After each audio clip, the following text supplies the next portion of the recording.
Prvý zápas druhého štvrťfinálového zápasu, ktorý sa odohráva medzi Dadulka Bratislava.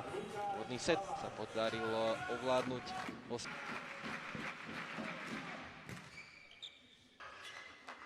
Blok hostí ŠUK Bratislava 25-2. Podanie Baja.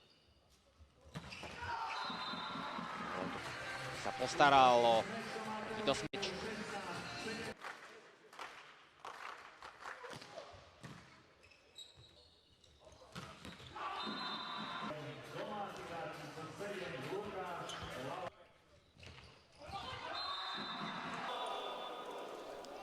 Tomáš Badaň s číslom 91.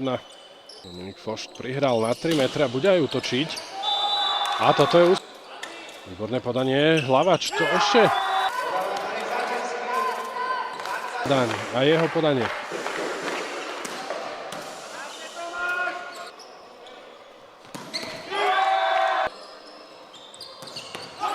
Podanie, ktoré nenarobilo veľké problémy. A ďalšie nepríjemné podanie od Máriová. A toto na podaní Tomáš Badaň. Pravdepodobne zraneného Maxa Veselého nahradil.